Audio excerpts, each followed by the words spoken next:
Langsung bergabung saudara melalui saluran Zoom ada Bergas Chatosasi, Kepala Pelaksana BPBD Jawa Tengah. Selamat siang Pak Bergas. Selamat siang, iya Mas. Pak Bergas, informasi terkini yang Anda dapatkan di lapangan, bagaimana proses evakuasi dan juga proses pencarian korban hilang di lokasi tanah longsor? Ya, jadi pada saat kejadian terjadi, kita menghubungi utamanya yang terkait dengan klaster SAR ya, klaster pencarian pertolongan, yaitu Basarnas. Jadi proses evakuasi korban terdampak longsor maupun banjir bandang yang ada di Petung Kriaun itu kita mempercayakan kepada rekan-rekan dari Basarnas dan teman-teman relawan. Tentunya masih terkoordinasi dengan kami ya, dengan BPBD, baik BPBD Kabupaten maupun Provinsi. Dan memang tadi betul apa yang disampaikan bahwa proses menuju ke titik lokasi pencarian itu ada kesulitan untuk akses ya, jadi memang harus merambat. Jadi teman-teman relawan ini harus proses menuju ke sana itu bertahap ya, bertahap untuk bisa melalui. Memang ada sebagaimana kondisi saat ini, di mana saat ini kondisinya sedang hujan malah di sana. Akhirnya mungkin sementara ya untuk menjaga hal-hal yang tidak diinginkan apabila terjadi ada kejadian susulan, itu lebih baik memang sementara melihat situasi lah. Situasi tentunya yang bergerak di sana adalah teman-teman Basarnas dan teman-teman relawan serta TRC BPBD. Pak Bergas, data sementara yang kami dapatkan terkait dengan jumlah korban, ini ada 15 orang meninggal dunia, 7 orang hilang dan 10 orang luka. Apakah ada perkembangan terkait data ini, Pak Bergas? Saya dapat terakhir itu bertambah satu yang MD 16. Jadi 16, yang lainnya mungkin masih sama ya, luka 10, mungkin yang hilang sudah berkurang. Tapi ini barusan kami sempat dapat itu data dari pos lapangan, itu jumlahnya menjadi 16. Oke, bisa dikonfirmasi lagi 16 orang yang telah ditemukan meninggal, Pak Bergas? Iya, betul, betul. Oke. Bagaimana dengan evakuasi korban tewas ataupun korban meninggal tadi? Saya lihat juga Pak bahwa akses yang terkendala dan juga tertutup oleh tanah, warga dan juga sukarelawan tadi menandu jenazah begitu. Bisa diceritakan seperti apa proses evakuasi warga yang ditemukan meninggal di sana? Ya, jadi tentunya setelah relawan itu hadir di sana beserta rekan-rekan Basarnas, itu melakukan proses pencarian. Tentunya dimulai dari titik-titik yang sudah terlihat serta informasi dari warga bahwa di sini ada rumah terkena longsor. Nah itu mulai dicari di area-area di sana melalui sistem daripada SAR ya di sana ya. Ada skru-skru berapa gitu. Nah kemudian tentunya untuk kedepannya untuk yang memang masih tertimbun tanah lebih tebal, itu kita berharap memang dukungan dari alat berat. Hanya saja proses menuju ke sana kan tidak mudah. Apalagi di posisi di bawah itu kan juga ada tidak hanya longsor saja ya, tapi kan ada banjirnya juga. Gitu. Jadi ini kan proses satu demi satu untuk penyelesaiannya. Gitu. Artinya saat ini masih menunggu agar upaya evakuasi dan juga pencarian berjalan maksimal, yaitu dengan mengirimkan alat berat. Namun sementara karena terkendala akses, upaya apa yang bisa dilakukan oleh petugas di sana, Pak Bergas? Ya tetap melakukan pencarian, Mas. Tetap harus melakukan pencarian karena ini kan waktunya tidak panjang ya, istilahnya tidak panjang karena cuaca juga tidak, kita kan kejar-kejaran dengan cuaca.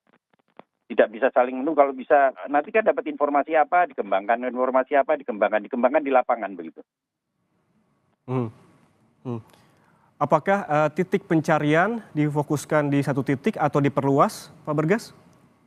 Ya, sebagaimana data yang itu kira-kira posisi ada di mana, biasanya ada areanya di situ. Ada area yang nanti dicari begitu. Oke, artinya menunggu laporan, ketika ada laporan datang, petugas langsung mencari ke titik yang dilaporkan oleh warga tersebut. Yang paling mungkin. Tentunya yang tidak mungkin menggunakan alat berat ya tidak ya, masih proses menunggu ya. Menunggu alat berat juga, kemudian tentunya yang bisa dilakukan oleh teman-teman SAR ya dilakukan begitu. Karena ini kan kita juga menjaga, karena ini kan manusia ya, istilahnya manual juga ya, manual. Mhm.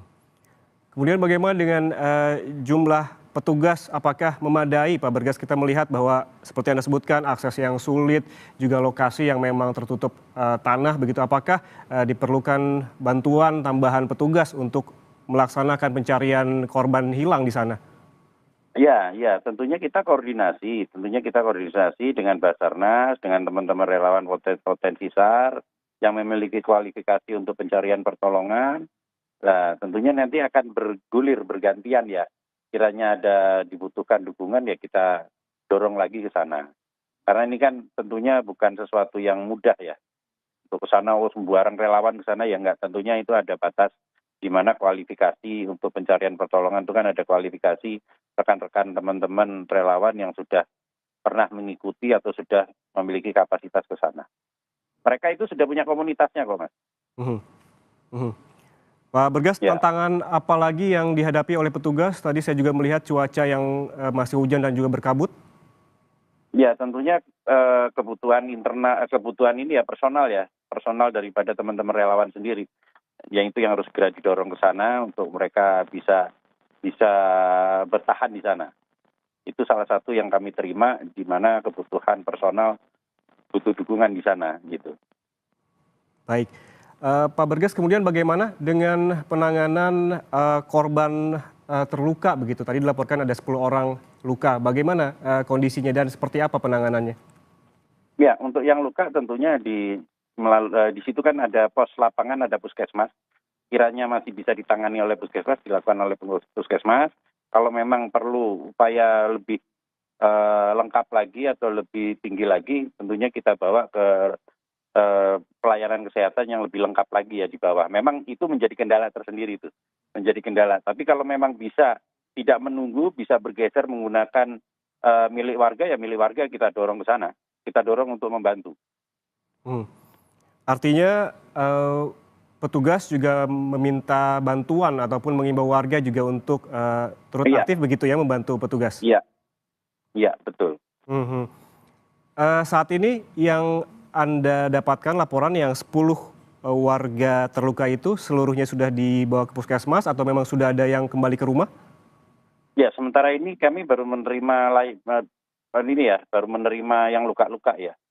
Baru sampai di puskesmas, begitu Mhm. Mas. Lalu bagaimana kondisinya, Pak Bergas, 10 warga terluka, apa luka ringan atau luka berat seperti apa? Oh, ada yang luka berat, ada yang luka ringan ada. Datanya, sebetulnya ada datanya kami, tapi kami ini harus buka data ulang ya berarti ya. Nyun sewu. Ya Baik. sementara itu mungkin Mas. Ya. Mhm, mhm.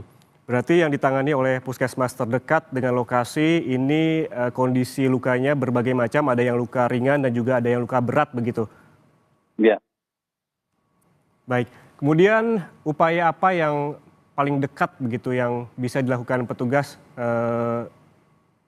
yang saat ini bisa dilakukan karena memang tadi disebutkan butuh bantuan personel, tetapi memang untuk mendapatkan bantuan personel ini waktunya tidak, cepat begitu, apa yang hal terdekat yang bisa dimaksimalkan oleh petugas?